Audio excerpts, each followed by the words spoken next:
आपका news time के इस बुलेटिन में और आपके साथ मैं हूं ट्विंकल गुप्ता।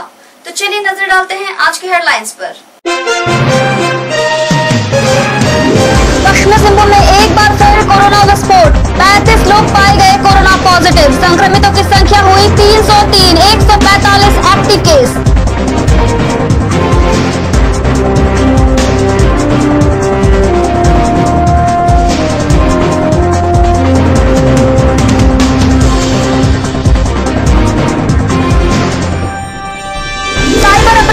हौसले बुलंद, कोल्हार प्रमंडल के डीआईजी राजीव रंजन का फर्जी फेसबुक अकाउंट बनाकर मांगा पैसा।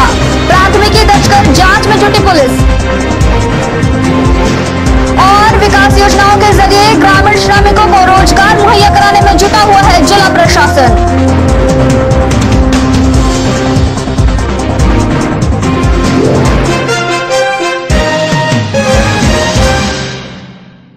अब खबरें विस्तार से।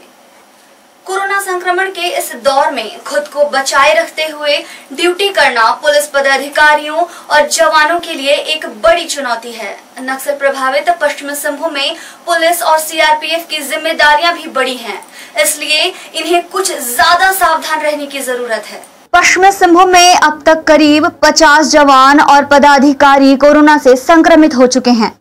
400 से अधिक लोगों की संक्रमण जांच कराई जा चुकी है। सुखद ये है कि संक्रमित होने वालों में से कुछ जवान स्वस्थ होकर वापस लौट चुके हैं। पुलिस अधीक्षक इंद्रजीत महता ने कहा कि संक्रमण का खतरा हम लोगों के लिए एक चुनौती है, लेकिन पुलिस पदाधिकारियों और जवानों को लगातार स्वास्थ्य विभाग द्वारा जारी दिशा निर्देश से अवगत कराया जा रहा है। आम जनता के साथ साथ पुलिस जवानों को भी मास्क लगाने और सामाजिक दूरी के पालन करने की हिदायत दी जा रही है। चाईबासा जिला अंतर्गत तैनात सभी पुलिस पदाधिकारियों एवं पुलिस कर्मियों को कोरोना वायरस के संक्रमण से बचने के लिए लगातार ब्रीफिंग और दिशा निर्देश दिए जा रहे हैं और उसका लगातार मॉनिटरिंग भी किया जा रहा है। हाल के दिनों में पुलिस के जो हमारे जवान हैं वो न केवल कोविड के नियंत्रण में विधि व्यवस्था ड्यूटी में लगे थे, बल्कि उन्होंने नक्सलियों के विरुद्ध लगातार अभियानों में भी एक अच्छी पार्टिसिपेशन किया है और लगातार उपलब्धियां भी हासिल हुई है। लेकिन इसके बावजूद कोविड का जो खतरा है निश्चित रूप से वो हमारे लिए एक चुनौतीपूर्ण है। हम लगातार जो है यहाँ पर कोविड का जो कॉन्टैक्ट ट्रेसिंग है या फिर उसका जो टेस्ट की बात है वो पुलिस जवानों के बीच भी लगातार कराया जा रहा है। 400 से अधिक जवानों का जो है कोविड टेस्ट अभी तक किया जा चुका है पुलिस पदाधिकारियों का, और उसमें से अभी तक जो है लगभग 50 के करीब जो है हमारे पॉजिटिव केस आए हैं और उसी आधार पर कॉन्टैक्ट ट्रेसिंग की भी कार्रवाई की गई है और उसमें से कुछ जो है स्वस्थ होकर वापस भी लौटे हैं। तो कुल मिला के इस चुनौती से निपटने के लिए पुलिस विभाग जो है चाईबासा जिला में पूरी तरह से तत्पर है। मैं सभी जवानों के साथ जो है हम लोग लगातार संपर्क में भी हैं। जो संक्रमित हैं उनको विधिवत जो है कोविड जो हॉस्पिटल है वहाँ पर उनको तरीके से जो है चाईबासा जिला में लगातार जनता के साथ साथ पुलिस कर्मियों को भी सोशल डिस्टेंसिंग का पालन करने या फिर मास्क लगाने और फिर जो सैनिटाइज करने पुलिस के जो संस्थान हैं उसको सैनिटाइज करने की भी कार्रवाई की जा रही है। कोरोना संकट काल में लोगों को कोरोना से बचाने के लिए जुटे सुरक्षा बलों को माओवादियों की गतिविधियां बढ़ने से दोहरी चुनौती का सामना करना पड़ रहा है। कोरोना जैसी वैश्विक महामारी इस समय चरम पर है। कोरोना के संक्रमण से लोगों को बचाने में जिला प्रशासन के साथ साथ जिला पुलिस भी दिन रात जुटी है। इस बीच पश्चिमी सिंहभूम जिले के नक्सल प्रभावित क्षेत्रों में एक बार फिर माओवादियों ने अपनी गतिविधि बढ़ा दी है। पिछले कई महीनों से शांत बैठे माओवादियों ने कोरोना को लेकर सुरक्षा बलों की व्यस्तता का फायदा उठाते हुए बरकेला में वन विभाग के भवनों को उड़ाकर अपनी मजबूत उपस्थिति का एहसास कराया। इसके बाद माओवादियों ने अलग अलग क्षेत्रों में कभी पोस्टरबाजी तो कभी निर्माण कार्य में लगे गाड़ियों को जलाने जैसी घटनाओं को अंजाम देकर सुरक्षा बलों की चुनौतियां बढ़ा दी हैं। हालांकि इस दौरान कई बार माओवादियों के ऊपर सुरक्षा बल भारी पड़े हैं। हमारी लड़ाई है, उसके बावजूद हमारी पुलिस टीम ने सीआरपीएफ के साथ मिलकर उस क्षेत्र में सघन अभियान चलाया, जिसके कारण जो है चिरुम की जो मुठभेड़ की घटना हुई और उसमें जो है पुलिस के लिए एक अच्छी उपलब्धि हुई, जिसके कारण उस क्षेत्र में उनकी गतिविधियां पुनः समाप्त हो गई हैं। लेकिन चुनौती बनी हुई है। भाकपा माओवाद एक प्रतिबंधित संगठन है जो आतंकी कृत्यों को कारित करता है और ये भारत के संविधान को चुनौती देता है, भारत के लोकतंत्र को चुनौती देता है। पश्चिमी सिंहभूम जिले के लोटा पहाड़ा क्षेत्र में जिला पुलिस एवं सीआरपीएफ ने नक्सल विरोधी सघन अभियान चलाकर माओवादियों पर अंकुश लगाने में सफल रही, परंतु इस क्षेत्र में सुरक्षा बलों के भारी पड़ने से माओवादियों ने अपने लिए गुदड़ी प्रखंड क्षेत्र में सुरक्षित ठिकाना ढूंढ लिया है। राज्य का सबसे पिछड़ा प्रखंड गुदड़ी की भौगोलिक परिस्थिति माओवादियों के लिए वरदान साबित हो रही है। माओवादियों ने गुदड़ी के इस दुर्गम क्षेत्र के भोले भाले ग्रामीणों का विश्वास जीतकर पश्चिमी सिंहभूम जिले के साथ साथ सीमावर्ती खूंटी एवं सिमडेगा जिले में भी अपनी गतिविधि का प्रसार शुरू कर दिया है। ये कहने में कोई अतिशयोक्ति नहीं होगी कि माओवादियों ने गुदड़ी क्षेत्र को अपना सुरक्षित पनागाह बना लिया है, क्योंकि ये क्षेत्र सुरक्षा बलों के त्वरित पहुंच से काफी दूर है और इन क्षेत्रों में विकास योजना को प्रभावित करना माओवादियों के लिए बड़ा आसान होगा। में पिछले 6-7 महीना में अगर देखेंगे तो पोड़ाहाट के क्षेत्र में चाईबासा पुलिस ने सीआरपीएफ के साथ मिलकर काफी सघन अभियान चलाया है, जिसके कारण इस क्षेत्र से भाकपा माओवादी जो है चक्रधरपुर गोइलकेरा सड़क के दूसरी ओर के क्षेत्र में जो सरजामबुरु संगाजाटा में इनका जो है एक तरह से इनका मूवमेंट हुआ था, तो अभी पोड़ाहाट क्षेत्र में अपेक्षाकृत जो है इनकी गतिविधियां कम हुई थी। लेकिन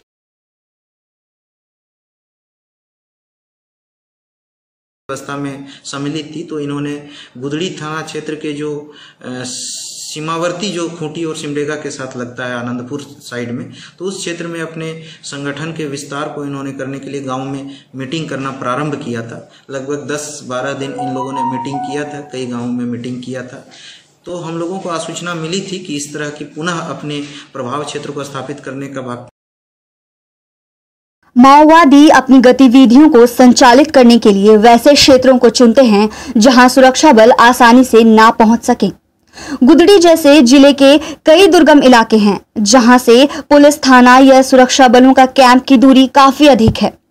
नतीजा ये है कि माओवादी आसानी से घटना को अंजाम देकर भागने में सफल हो जाते हैं। वहीं सुरक्षा बलों के लिए लंबा सफर तय कर अभियान चलाना एक बड़ी चुनौती बन जाती है।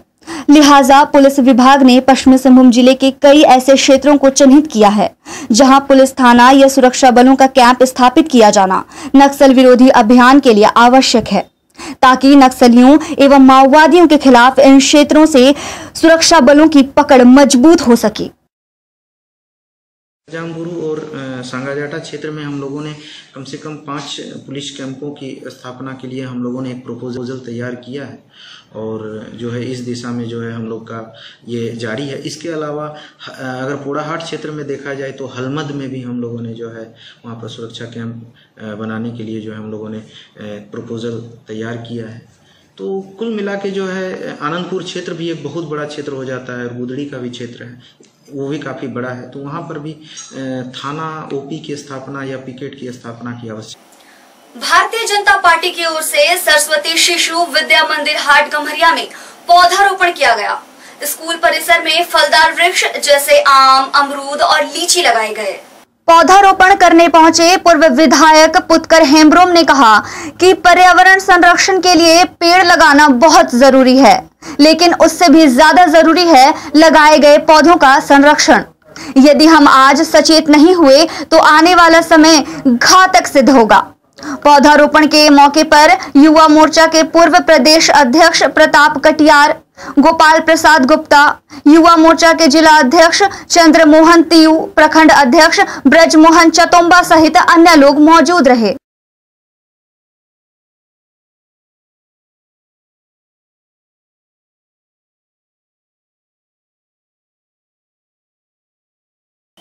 झारखंड में दिनों दिन साइबर क्राइम बढ़ता जा रहा है। झारखंड में साइबर अपराधियों का साहस इतना बढ़ गया कि अब उन्होंने पुलिस के बड़े अधिकारियों को अपना शिकार बनाना शुरू कर दिया है। साइबर अपराधी नामी गिरामी लोगों की फेक आईडी बनाकर लोगों से पैसे ऐंठने का काम कर रहे हैं। इस बार अपराधियों ने अपना शिकार कोल्हान प्रमंडल के पुलिस उप महानिरीक्षक राजीव रंजन को बनाया। साइबर अपराधियों ने डीआईजी राजीव रंजन के नाम से फेक फेसबुक आईडी बनाकर लोगों से मैसेज के द्वारा पैसे मांगना शुरू कर दिया था। ये तो शुक्र है कि आईडी बनाने के आधे घंटे के भीतर ही डीआईजी राजीव रंजन को इसकी जानकारी मिल गई, अन्यथा कई लोगों को साइबर अपराधी चूना लगा चुके होते। बहरहाल पुलिस ने कोल्हान डीआईजी की फर्जी फेसबुक आईडी बनाने वाली की पहचान कर ली है। वहीं इस मामले में प्राथमिकी दर्ज कर जांच शुरू कर दी है। कल परसों रात्रि में ही कुछ हमारे जो फेसबुक पे फ्रेंड हैं, ट्विटर पे हैं, उन लोगों के द्वारा व्हाट्सएप पे मैसेज भेजा गया कि सर ऐसा प्रतीत होता है कि आपका फेसबुक आईडी बनाया है। तो सबसे पहले तो मैंने उसको जांच किया तो देखे कि कोई बघेल नाम का आदमी वो पोज मेरा फ़ोटो अपने आईडी में और मेरा पूरा प्रोफाइल अपने आईडी में डाल करके और फेक आईडी बना लिया है। एक्चुअली ये एक रैकेट है, न्यू ट्रेंड है फॉर्जरी का। ये इस तरह का फेक आईडी बना करके एक नॉन पर्सनैलिटी का बना करके और फ्रेंड रिक्वेस्ट भेज करके बाद में मैसेंजर से पैसा एक्सटॉर्ट करने के लिए मैसेज भेजते हैं। जैसे डालेंगे कि हम बड़ी मुसीबत में हैं, कुछ हमको हेल्प कीजिए, सारे फ्रेंड्स को वो मैसेज भेजेंगे। अगर उसमें कुछ लोग भी पैसा दे दिए तो एक टाइप ऑफ चीटिंग हो गया, ये साइबर क्राइम हो गया। तो कल ही मैंने उसका FIR दर्ज करवा दिया। विकास योजनाओं को गति प्रदान करने और उनके जरिए जिले के श्रमिकों को रोजगार मुहैया कराने के लिए जिला प्रशासन की ओर से लगातार कोशिशें की जा रही है। उपायुक्त अरवा राजकमल ने आज पदाधिकारियों के साथ बैठक की, जिसमें हर योजना की समीक्षा की गई। मनरेगा, प्रधानमंत्री आवास योजना और स्वच्छ भारत मिशन ग्रामीण के तहत शौचालय निर्माण कार्य पर राज्य सरकार और जिला प्रशासन का विशेष ध्यान है। इन तीनों योजनाओं के जरिए श्रमिकों को रोजगार भी मिल सकेगा, इसलिए इन तीनों पर ज्यादा ध्यान दिया जा रहा है। आज की बैठक में उपायुक्त ने पदाधिकारियों को मनरेगा के तहत ज्यादा से ज्यादा योजनाएं संचालित करने का निर्देश दिया। उन्होंने कहा कि हर गांव में कम से कम 1 या 2 योजना जरूर संचालित हो, इससे ग्रामीण बेरोजगारों को रोजगार मिल सकेगा। जिले में 11,000 प्रधानमंत्री आवास का निर्माण होना है। इसके लिए रजिस्ट्रेशन की प्रक्रिया चल रही है और करीब 4,000 लोगों ने रजिस्ट्रेशन करा लिया है। करीब 50,000 शौचालय का निर्माण होना है।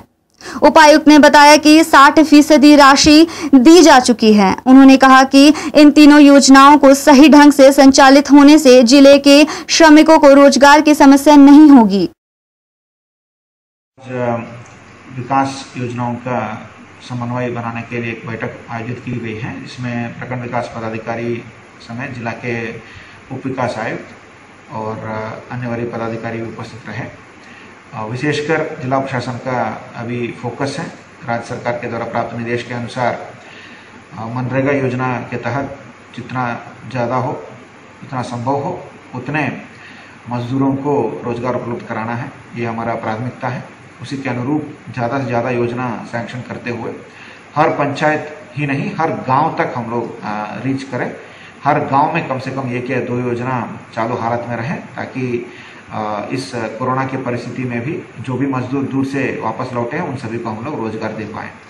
इसके साथ साथ आवास योजना के तहत भी करीब 11,000 गरीब जनों को आवास बनाने के संबंध में हम लोगों को टारगेट मिला है। उसके संबंध में भी रजिस्ट्रेशन की कार्रवाई अभी चल रही है। संबंधित लाभुकों के द्वारा बैंक अकाउंट और उनके फोटो और अन्य डिटेल्स लिया जा रहा है।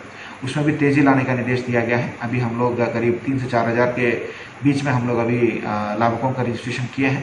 रिमेनिंग लाभुकों का भी रजिस्ट्रेशन यथाशीघ्र करने के लिए 3 दिन में अच्छे प्रगति दिखाने के लिए सभी प्रखंड विकास पदाधिकारी को निर्देशित किया गया।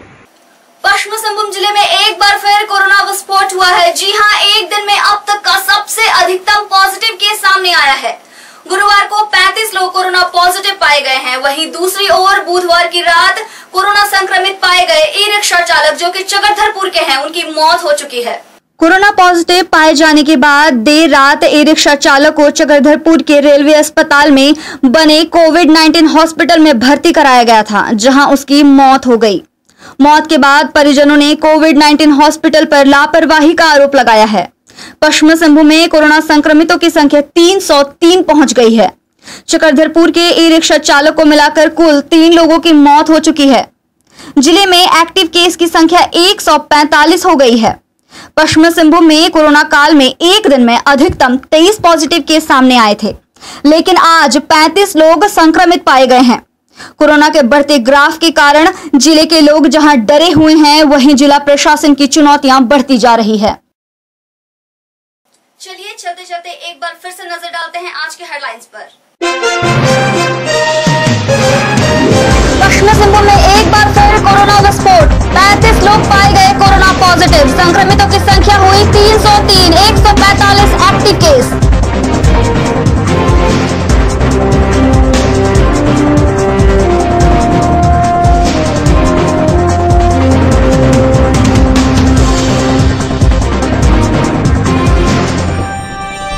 साइबर अपराधियों के हौसले बुलंद, कोल्हार प्रमंडल के डीआईजी राजीव रंजन का फर्जी फेसबुक अकाउंट बनाकर मांगा पैसा। प्राथमिकी दर्ज कर जांच में जुटी पुलिस। और विकास योजनाओं के जरिए ग्रामीण श्रमिकों को रोजगार मुहैया कराने में जुटा हुआ है जिला प्रशासन।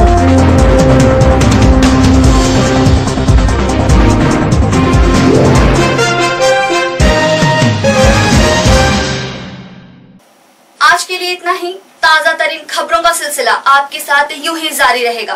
तब तक के लिए न्यूज टाइम्स की पूरी टीम को दीजिए इजाजत। धन्यवाद।